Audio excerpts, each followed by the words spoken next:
Electrician theory में हम आपको बताएंगे electrician hand tools. Electrician hand tools में सबसे प्रचलित, मशहूर, प्रसिद्ध औजार इलेक्ट्रीशियन का अपना हैंड टूल्स कॉम्बिनेशन प्लायर होता है। कॉम्बिनेशन प्लायर मैं आपको दिखा रहा हूं, आप देख पा रहे होंगे कि यह हार्ड स्टील का बना हुआ है और इसमें कुछ प्रमुख भाग हैं: flat grip, pipe grip, cutter, side cutter. तो कॉम्बिनेशन प्लायर का मुख्य बात यह है कि यह स्टील का बना हुआ होता है। इसकी लंबाई 120 mm या 150 mm तक होती है।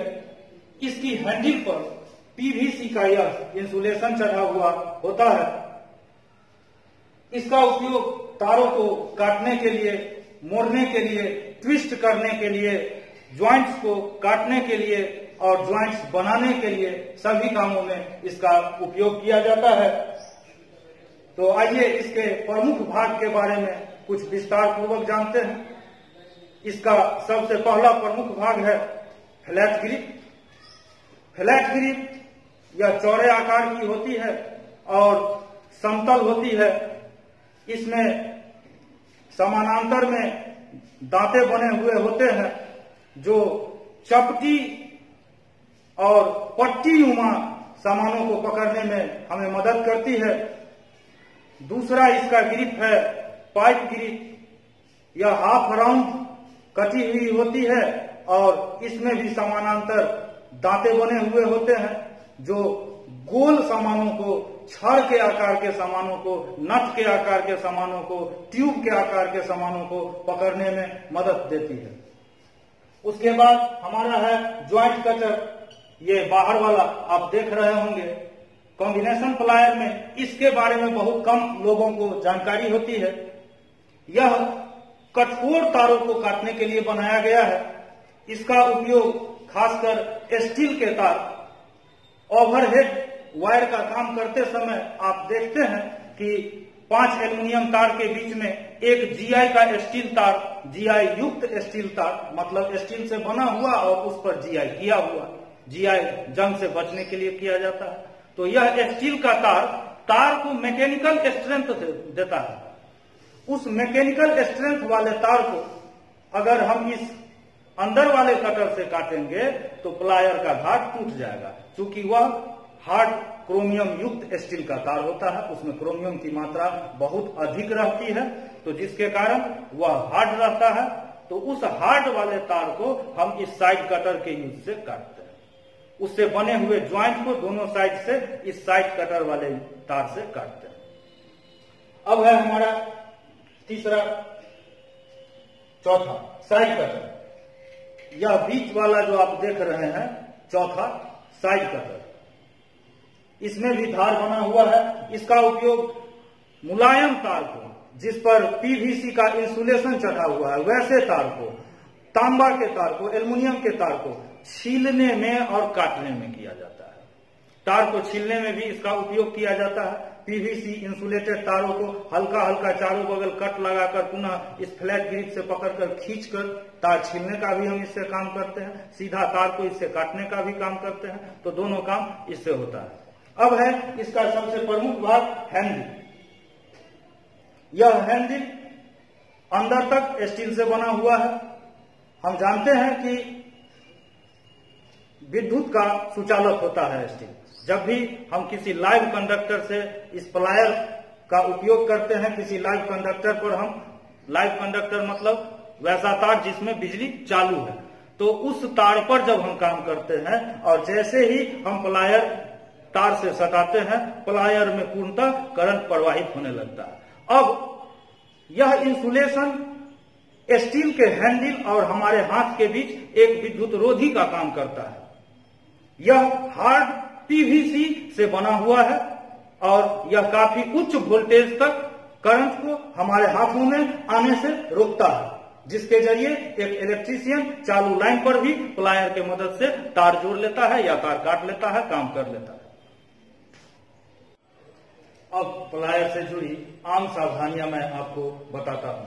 सबसे पहला कि प्लायर हमेशा मानकीकृत कंपनी का ही खरीदें। एक स्टैंडर्ड प्लायर ही आप खरीदें, जिसके आपको फायदा यह होगा कि उसका टिथ, उसके कटर्स का धार, उसके हैंडल का इंसुलेशन आपको अच्छी गुणवत्ता का प्राप्त होगा। अगर आप घटिया प्लायर खरीदते हैं तो जिसके वजह से आपको करंट भी लग सकती है, काम करते समय आपको चोट भी लग सकती है, वायर के खांच से प्लायर स्लिप भी कर सकता है। तो हमेशा मानकीकृत कंपनी का ही प्लायर खरीदें। दूसरा है कि कार्य करने से पहले प्रतिदिन प्लायर का इंसुलेशन चेक करें। जब भी आप किसी लाइव कंडक्टर पर काम करने जा रहे हैं तो सीधा प्लायर उठाएं और कंडक्टर से टच नहीं कराएं। कंडक्टर से टच कराने से पहले प्लायर का इंसुलेशन अवश्य टेस्ट कर लें। अगर आप इंसुलेशन नहीं टेस्ट करते हैं तो कभी भी ऐसा धोखा हो सकता है कि प्लायर का इंसुलेशन कटा हुआ होगा और करंट आपके हाथों में आ जाएगा, आपको विद्युत आघात लगेगा। तो इंसुलेशन चेक करना काफी जरूरी है। तीसरा है कि कटे फटे इंसुलेशन और घिसे प्लायर का उपयोग न करें, ढीले प्लायर का उपयोग न करें। ऐसा इसलिए कि जब आप ढीले प्लायर से या कटे फटे इंसुलेशन वाले प्लायर से काम करेंगे तो आपको करंट लगेगा। जिस प्लायर का दांत खराब है उससे आप काम करेंगे तो वायर गलत जगह से कट जाएगा, या फिर अगर आप इंसुलेशन छीलना चाहेंगे तो इंसुलेशन छिलाने के साथ साथ कंडक्टर भी कट जाएगा। तो हमेशा फ्रेश प्लायर का ही उपयोग करें। अब है कि प्लायर से नट बोल्ट खोलने का काम, जैसा कि आप गांव घर में देखते होंगे कि आम मिस्त्री प्लायर का उपयोग नट बोल्ट खोलने के लिए भी करने लगते हैं। तो ऐसा आप कभी न करें, क्योंकि आप प्रशिक्षित मिस्त्री बन रहे हैं। तो प्लायर का उपयोग हमेशा वायर पर काम करने के लिए ही करें और अपना प्लायर सुरक्षित स्थान पर रखें। धन्यवाद। अब हम इलेक्ट्रीशियन थ्योरी में, हैंड टूल्स में अब आप लोगों को बताएंगे side cutting plier. Side cutting plier यह भी विद्युत कार्य के लिए, इलेक्ट्रीशियन के लिए अति महत्वपूर्ण औजार है। यह स्टील का बना हुआ होता है। इसकी लंबाई 75 mm, 100 mm, 150 mm, 250 mm और 300 mm तक बाजार में उपलब्ध है, या इसकी लंबाई 300 mm तक होती है। इसके अगले भाग पर साइड कटिंग के लिए कटिंग एड्स बने हुए होते हैं, या इसके अगले भाग पर साइड कटर बने हुए होते हैं।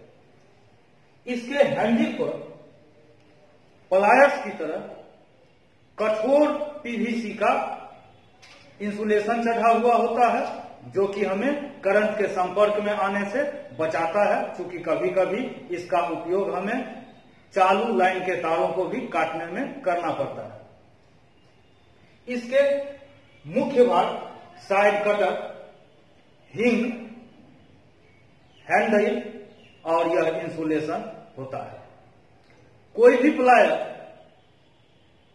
दो भागों में जहां पर एक होकर आपस में जुड़ा रहता है वह स्थान हिंग कहलाता है। आप देख रहे हैं कि यहां मध्य में यह साइड कटर एक रिवेट के माध्यम से टाइट है, जो कि कब्जा का काम करता है। तो यह स्थान हिंग कहलाता है। इसका उपयोग तारों को छीलने, काटने और खासकर जब हम किसी तार को किसी टर्मिनल में टाइट करते हैं और टर्मिनल के आगे जो फालतू तार बच जाता है उस तार को बिल्कुल जड़ से सटाकर काटने में उपयोग में इस प्लायर का उपयोग किया जाता है। इलेक्ट्रीशियन को हमेशा एक मानकीकृत ब्रांडेड इंसुलेटेड साइड कटर ही प्रयोग करना चाहिए। अब है इंसुलेटेड स्क्रू ड्राइवर। इंसुलेटेड यानी कि पीवीसी से आवरण वाला पेचकस, स्क्रू ड्राइवर यानी पेचकस। स्क्रू ड्राइवर में सबसे पहले कि यह विद्युतीय काम करने का एक प्रमुख औजार है। दूसरा कि इसका उपयोग विभिन्न प्रकार के पेचों को कसने और खोलने के लिए किया जाता है। इसका स्क्रू ड्राइवर का एकमात्र यही फिक्स काम है पेंचों को कसना और खोलना। इसके अलावा एक इलेक्ट्रीशियन को इससे अन्यत्र काम नहीं लेना चाहिए। तीसरा है कि इसका रॉड हार्ड स्टील से बनाकर टेम्पर किया हुआ रहता है। सबसे पहले तो यह स्वयं हार्ड स्टील का बना हुआ होता है और उसके बाद इसके टिप को टेम्पर कर दिया जाता है ताकि यह खोलते और कसते समय इसका टिप टेढ़ा न हो या कहीं से यह लिवे नहीं, झुके नहीं। चौथा है कि इसका हैंडल लकड़ी, हार्ड प्लास्टिक या सेलोलाइट का बना हुआ होता है।